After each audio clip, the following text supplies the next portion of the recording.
আসসালামু আলাইকুম। আপনারা সবাই কেমন আছেন? আজকে আমি আপনাদের মাঝে নতুন একটি রেসিপি নিয়ে হাজির হয়েছি। আজকে আমি একদম নতুন পদ্ধতিতে চিকেন নাগেটস তৈরি করব।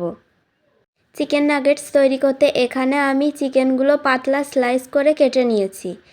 এবার এখানে 1 চামচ কাঁচামরিচ, রসুন, পেঁয়াজ বাটা দিব। তার ভেতর দিয়ে দিব গরম মশলা আর গোলমরিচ গুঁড়া। 1 চামচ লেবুর রস দিব। আর দিয়ে দিব 1 চামচ টক দই। স্বাদ মতো লবণ দিব।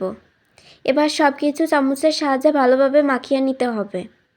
এই চিকেন নাগেটসে চিকেনটা বেসিক্যালি বেটেই দিতে হয়, তবে আমি একটু অন্যরকম করার চেষ্টা করেছিলাম। এটা এবার 30 মিনিটের জন্য রেস্টে রেখে দিব। এবার একটা বাটিতে একটা ডিম ভেঙে নিব। একটু লবণ দিয়ে ডিমটা ভালোভাবে ফেটিয়ে নিব। ডিমটা ফেটানো হয়ে গেলে এবার ম্যারিনেশন করে রাখা চিকেনগুলো নিব। চিকেনগুলো ব্রেড ক্রাম্বসের ভেতরে একটা কোট করব। তারপরে এটা ডিমের গোলায় চুবাবো। তারপর আবারও ব্রেড ক্রাম্বে কোট করব। এখানে আমি 2 বার কোট করেছিলাম। আপনাদের বোঝার সুবিধার্থে আমি একটা কথা বলে দিই, এখানে আমি চিকেনটা ঠিক 3 বার ব্রেড ক্রাম্বে কোট করেছি, 2 বার ডিমের গোলায় চুবিয়েছিলাম। এইরকম করে সুন্দরভাবে ব্রেড ক্রাম্বে কোট করে নিতে হবে। কোট করা হয়ে গেলে এটা একটু হাত দিয়ে ভালোভাবে চেপে চেপে নিতে হবে। এই তো আমার একটা চিকেন নাগেটস তৈরি। দেখুন আমি বেশ কয়েকটা তৈরি করে নিয়েছি। এবার এগুলো ফ্রাই করতে হবে। একটি ফ্রাই প্যানে আমি কিছুটা সাদা তেল গরম করে নিয়েছিলাম। তার ভেতরে সবগুলো চিকেন নাগেটস দিয়ে দিব।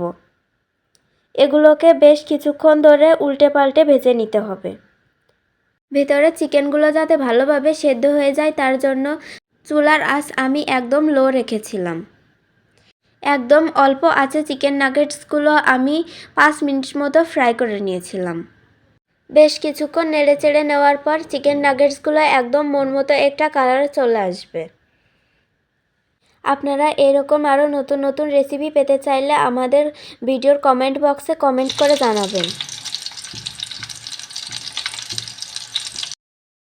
এই চিকেন নাগেটসগুলো ফ্রাই করা হয়ে গেছে। এবার এগুলোকে উঠিয়ে নিব। আমাদের চিকেন নাগেটসগুলো একদম তৈরি হয়ে গেছে।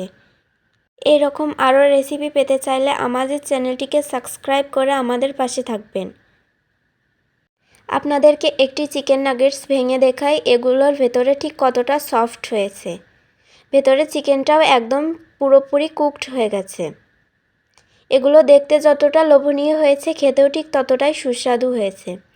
আপনারাও ঠিক এইভাবে বাড়িতে বানিয়ে খাবেন এবং আমাদের কাছে রিভিউ দিবেন। আজকের মতো এ পর্যন্তই। আল্লাহ হাফেজ। সবাই ভালো থাকবেন।